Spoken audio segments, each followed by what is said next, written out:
good morning or good evening or good afternoon, regardless of where you are. It's always a great time for learning. And today we're going to continue our conversations with the book Our Daily Bread. And we're going to be discussing chapter 6, which is called Make Use of the Light. Before we begin, just as a reminder that programs like this one and similar programs, there are several of them, are brought to you thanks to Kardec Radio. Kardec Radio is present in several platforms, including their own app that gives you the possibility of also downloading and listening to podcasts. So make sure that you subscribe to the different channels for Kardec Radio, and also that you post your questions or comments in the X application, the X platform, which was formerly known as Twitter. So before we begin, let's close our eyes and relax. It's been a long day, and it's been for some of us, it's been a challenging week. But the most important thing is that we're back now. We're in a moment where we can listen, we can talk about the gospel, and talk about some positive teachings. May God's peace be with us. May we receive strength during our moments of trials and tribulations. And may we never forget that anything and everything that happens in our lives has a meaning, has a lesson, and only serves to make us better spirits. So be it. So, again, this is chapter 6. It's called Make Use of the Light. And it's based on John chapter 12, verse 33. I'm sorry, verse 35. So let me read it for you. Walk while you have the light, before darkness overtakes you. The man who walks in the dark does not know where he's going. So, like all the passages in the gospel, there is a historical meaning. In this particular case here, this was one of the last teachings that Jesus left before his incarnation on earth. So he was just reminding his disciples that, hey, I will not be here, at least in this reincarnation. I'm not going to be for long with you. So, so that's the context. Emmanuel explains, that's the whole lesson explained this short passage. And he begins by saying that he who meditates will come across divine thoughts when analyzing the past and the future. He will find himself situated between two eternities, the day of yore and the days yet to come. So this is kind of interesting, because we think about what both the past and the future they represent for all of us. The past represents our experiences, the days past, and the future represents all the opportunities that we have not undertaken yet, all that potential that we have not been exposed to. So it's kind of interesting for us, and it's two eternities, right? Even though we are eternal spirits, so definitely our future is the whole eternity. We are immortal. This is not our only passage here, and this is not who we are. This is just a physical vessel that allows us to communicate with this physical world and act on the physical world and to evolve in the physical world as part of our evolution. So the future is eternal, and the past to us seems eternal, even though we were created at some point in time, and but we have had a series of past experiences, a series of past lives. And speaking of experiences, we have so many experiences here in this present life of ours. So sometimes we spend so much time thinking about what happened before, and a lot of times that brings us resentment, um, and brings us some pain as well. But most importantly, it brings us lessons. And the same thing happens, well, not same thing happens, but with the future, a lot of times we think about the future and we think about anxiety, we think about stress, we don't know what's going to happen to us. So interestingly enough, the same way you can consider what happens in the past. It might be stressful for you or resentful for you to think about the past, but also you can think about the lessons that the past brought to you. And on the same token, you can also think about the future. Also, you can have some stress about the future, some anxiety about the future, but you can also think about the opportunities and the future lessons that the future will bring to you. Emmanuel continues explaining here that by examining the treasures of the present, he will discover precious opportunities. So it's kind of interesting. The spirit, us spirits, we're so concerned about the future, what's going to happen next, and a lot of times we're so bound to what happened to us before that we forget about the opportunities here, the precious. Emmanuel calls us the precious opportunities of the moment, of the present, the most important moment of our lives. And when I say our lives as immortal spirits, is the present moment. Whatever is in the past happened already, it stayed behind, and whatever is in the future is still going to happen. So we do not have control over either one of those, but we do have control over the present. The moment for us to act is now. And also, Emmanuel continues here explaining that in the future, he will be able to foresee a blessed life of immortality, while in the past, he will perceive the shadows of ignorance, of malpractice errors, and badly lived experiences.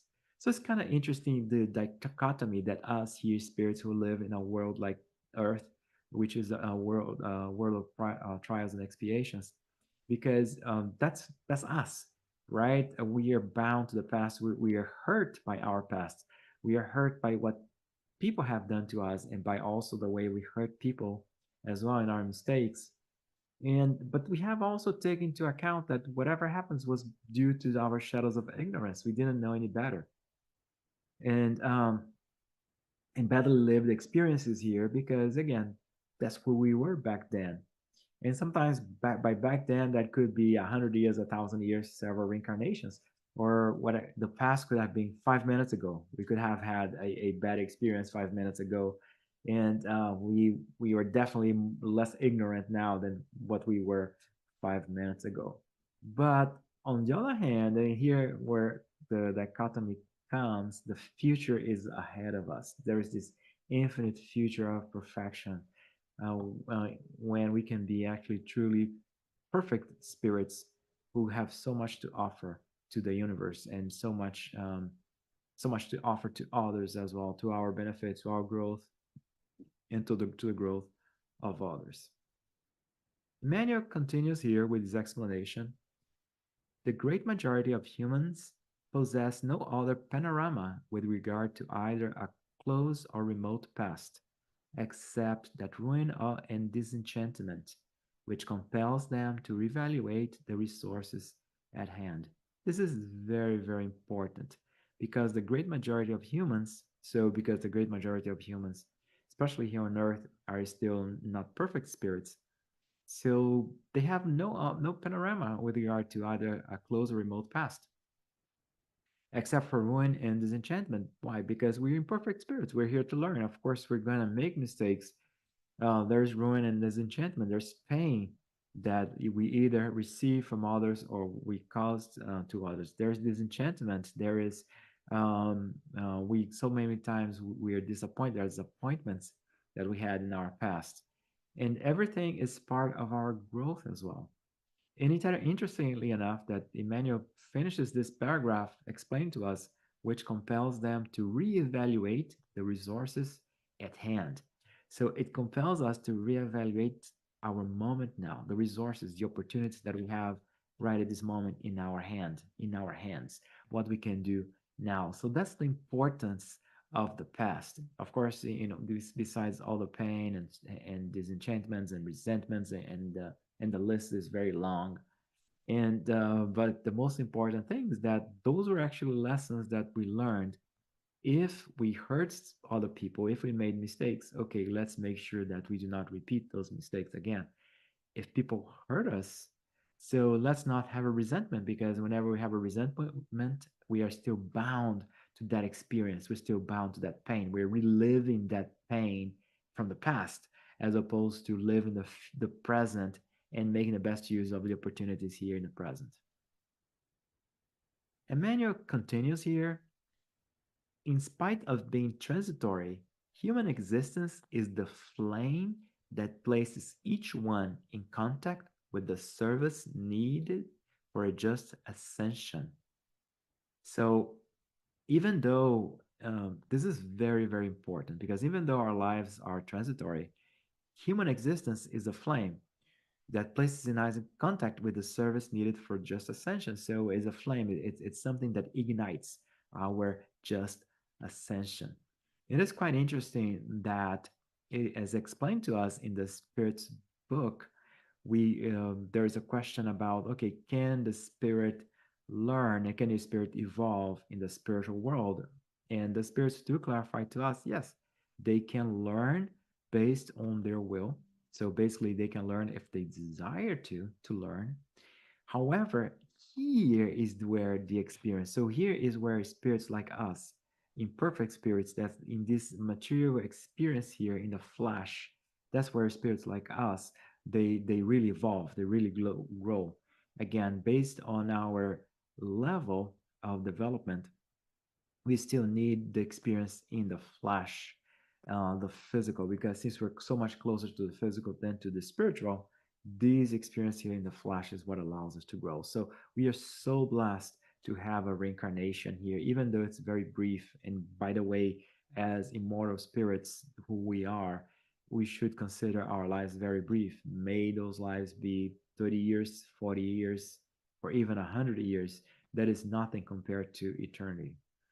So, but the most important thing is, regardless of the experiences that we have, regardless of our lives, and regardless for the time we spend here, our reincarnations are opportunities for growth, for development. So they're sacred opportunities for us. And Emmanuel explains here that with this blessed opportunity, it is possible to redeem, to achieve, to conquer, to unite, to reconcile, and to enrich ourselves in the Master. So let me repeat this. With this blessed opportunity, it is possible to redeem, to achieve, to conquer, to unite, to reconcile, and to enrich ourselves in the Master. So, so he starts here saying that this is a blessed opportunity. It is a blessed for us to be alive here, alive by, of course, being in a physical body. And it is blessed. Why is it a blessing for us? Because it is an opportunity for us to redeem whatever happened to us in the past, whatever we did. We're not going to be able to redeem it. We're going to be able to fix. We're going to be able to correct our mistakes. So why be bound to the past? And again, that past might be 5 minutes when we did something wrong 5 minutes ago, could be a year ago, years ago, or it could be lives from previous lives. It doesn't matter. This is a blessed opportunity for us to redeem ourselves of our mistakes. And then to achieve, right? Because we are progressing. Progress is a law, is a moral law of the universe. Everybody's going to progress. Everybody's going to progress. You can think of anybody of your anybody that you deal with on a daily basis. Even the most difficult person is going to progress at some point. So it is very important for us to achieve this. And again, based on what the Spirit's book explains to us, we evolve both morally and intellectually. So as we live here on Earth, our challenges, they help us to break free from the past and to grow and to achieve these development. And it's funny that that's why the challenges are so important for us, because the challenges, they teach us how to think. They teach us how we can overcome them. So challenges, like just like the term implies, those are challenges. They challenge us. They give us this opportunity for us to develop new solutions. And also, according to the spirits book, we usually spirits evolve first intellectually and then morally. That's why we see so many achievements here on our planet Earth, again, which is the planet of trials and expiations. This is not an evolved world, but we see so many intellectual achievements Just think about the opportunity that I'm having right now to talk to you all. Even though I do not think I've met many of you, hopefully I'll meet some of you one day. But here we're talking, just think about all the technology that is allowing us to do it and all the future technologies that are going to allow even more interaction from people, more connections. So just think about all this advancement. However, think about also, just consider how also we still have so much to learn from a moral standpoint from a global perspective. So again, we usually evolve first intellectually and then morally. And the reason for that, according to the Spirit's book, is that it gives us the opportunity to use this intellect to think over. And by using our intellect, now, we can also think of ways to not only solve our own problems, but also to solve the moral problems. So that's why we usually evolve first intellectually and then morally because one pulls the other. Our intellectual development allows us to think, and as we think, reconsider and think of different solutions, especially also moral solutions. And that's what helps us with our moral development. And together with that, Emmanuel also manages to conquer because then we have also the achievements and the way we conquer, especially how we conquer ourselves as we overcome our shortcomings, as we overcome our weaknesses, and as we polish our defects. So those are our conquests. To unite, this is very important because we have a chance to unite with different spirits. And it's funny that the choice of word here by Emmanuel to unite, because he could have just said reunite, right? But reunite just implies that it's just those spirits that we had previous experiences with. But when we talk about unite, is encompassing also the reunion of those spirits, but also with the union, with the connection with new incarnated souls as well. And that's how we learn with one another. And together with that, Emmanuel mentions reconcile. Again, we make mistakes and we need to make amendments. We need to make amends. So that's why we need to reconcile. And also, people hurt us as well. So we need to reconcile also with those who hurt us. And finally, he talks about to enrich ourselves in the master because we need to enrich ourselves with the teaching. That's why Jesus reminded us we have to walk while we still have the light. We still have the opportunity to learn these great messages here from the gospel that allow us to become so much better. So as we enrich ourselves with the master, and again, according to the Spirit's book, Jesus is our model, being the most perfect, being the perfect spirit who incarnated on earth. He incarnated, he did not reincarnate, he incarnated on earth because he came here just once. So we enrich in the teachings of the master, in the teachings of our model, who is Jesus. Emmanuel continues here by saying, reflect on this observation of Jesus, and you will perceive his illuminated reasoning. Walk while you have the light, he said. So walk while you have the light. Walk while you have the light. Walk means taking action. Also, walk means a progression. So walk while you still have the light. Walk, progress, move forward while you still have an opportunity. Take it, and then he continues. Emmanuel continues here. Take advantage of the gift of time you have been given in edifying work. So take advantage of the gift of time you have been given in edifying work. So again, walk the light, take action, and take advantage of the time, of the present, of the opportunity that you have here at this time to perform work that edifies, work that allows you to grow, and also that contributes to the growth of others. And on the next statement, Emmanuel reminds us: stay away from inferior conditions, acquire higher understanding. So again, I see this here as the dichotomy from past versus future. Again, in the past, we're always a little bit more ignorant. I knew less.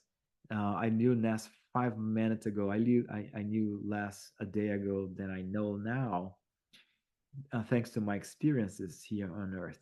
And I know more now than I knew 10 years ago, 100 years ago, 1,000 years ago, or when I started my journey as my evolutionary journey as a spirit. So I know more now than I did before. So whenever I'm tied to the past, I'm just tied to this old me. And those bring these inferior conditions. I gotta acquire higher learning. I gotta look forward. I gotta look into the future. I gotta look into things. I gotta acquire knowledge. I gotta try to have experiences that allow me to grow, allow me to have a higher understanding of the universe and a higher understanding of the opportunities of the growth that I'm gonna have in the future as well. Again, this present me here is just a snapshot of an older model of me. Um, there is a better version of me that sometime in the future, it's not now, but in the future, there's going to be a much, much better version of me, which is perfect. So there's going to be a much, much better version of all of us in the future than the one that is right in the present. So a lot of times, and that's why the present is so important, because I need to recognize my shortcomings and allow those to help me have this higher understanding, acquire higher understanding, push myself forward. But it's not gonna happen in the future. The future, that's when I'm perfect already, and it's not gonna happen in the past, because the past is long gone. What the way I can operate is now. This the most important moment of my evolutionary path is the present. In the last paragraph here, Emmanuel explains to us that without showing signs of improvement and betterment during the march ahead, you will be dominated by darkness. So it's kind of interesting when you think about without showing signs of improvement and betterment during the march ahead, you will be dominated by darkness.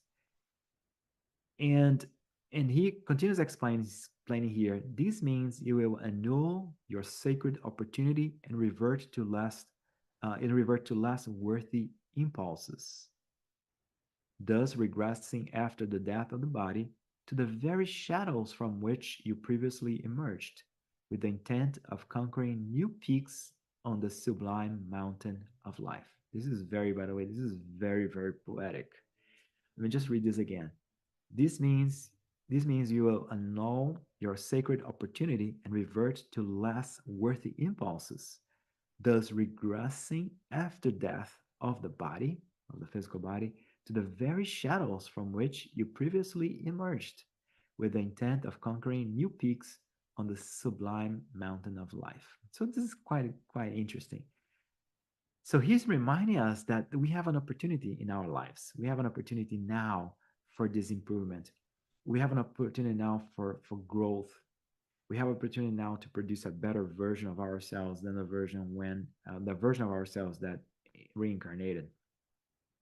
So why miss this opportunity? Why be tied up to the past and to what happened? Why be tied up to the mistakes that I made in the past? That is past. That is long gone. There's nothing I can do about those. And also the same thing. What about the people who hurt me in the past? Also, they have their free will. They made their choices. Whatever bad choices they made led to us being hurt. Um, so just think about. But that is in the past, right? I'm not going to be tied up to those circumstances, because if I am tied up to that circumstance, what is going to happen is that I'm going to waste the moment, the precious moment that I have now. And at some point in time, my body's going to die. And it's interesting that Emmanuel reminds us the death of the body, not our death. And I'll be back to the very shadows from which I previously emerged, even though in conquering with the intent of conquering new peaks of the sublime mountain of life. So here again is this dichotomy again. I emerged from shadows. I emerged from a situation that was of darkness, and I have the present. I have the now. I have the opportunity now to do better. And but if I waste this opportunity, I'm gonna be right back to the spiritual world, which we're all going to be back there once our physical body dies, because that's the one that dies, not us. We are immortal. And but then our initial intent was to conquer new peaks in the sublime mountain of life. None of us came here on earth to fail. Failure is not an option for us. We all came here to succeed. Our destiny, it's funny because we have these, we tend to have this concept that, hey, this is a world of trials and tribulations. This is a world of atonement, right? So we think, oh, this is a world of suffering. Not quite. Suffering is a subproduct of our own attitude. What we are here for is to learn and to conquer new peaks. We're here to become better. We actually, believe it or not, we're here to achieve happiness, not to be tied down to the past. Okay, because that version of us is long gone. That version of us is in the past. We got to be thinking about the future and thinking about the opportunities. All of us have different opportunities, even what to us seem to be challenges. Even those things in life that apparently are going wrong, nothing really goes wrong in the universe. Everything goes right. There is a master plan. So we gotta believe, we gotta trust the master plan that God has for us. And especially also keep in mind that in most cases we've agreed to go through the experiences that we're going through. We agreed to the detail, like not to the minutia of the life, but for the master plan, for the grand details of our reincarnation. So we're here. Most of us are here in our own volition, and our trials and difficulties, they were chosen by us for our growth. But again, nobody comes here to fail, and nobody necessarily comes here to suffer. We all come here to improve ourselves. We all come here to move towards the light, to get more light, to be more enlightened, and to be happier, and to be closer to God. So let's all of us take this opportunity and forget about the past, not worry about the future, but work right now on this better version of ourselves. All of us have this better version of ourselves planned. And sometimes we see some glances of it in different moments in our lives. But the most important thing, again, is to make the best use of everything that we have in this reincarnation to achieve that goal. Thank you very much for listening and for tuning in. This particular segment is here every Thursday at 7:30 Eastern Time, US Eastern Time. It is also available on Facebook and YouTube, so make sure you stream on those two platforms, and leave your comments. Even if I cannot answer your comments live, I will be more than glad to go back and read your comments and review them and answer any questions, or exchange ideas with you. Again, I would like to thank Kardec Radio for the opportunity to be here and tune in to Kardec Radio and to the different programs and different segments that they offer. If you can, and if you're willing to, there are always opportunities to contribute financially to them as well, and that's the way that you help them finance all the different programs that they offer in all different platforms. So at this moment, let's take this opportunity to close our eyes and connect with our spiritual friends, and to be thankful for all the great things that life has been offering us, all the opportunities. A lot of times those opportunities are masked as difficulties. A lot of times those opportunities may come, we may look painful to us, but the most important thing are the lessons that those bring to us, are the great like Emmanuel explained to us, the flame that is going to allow us to enlighten ourselves.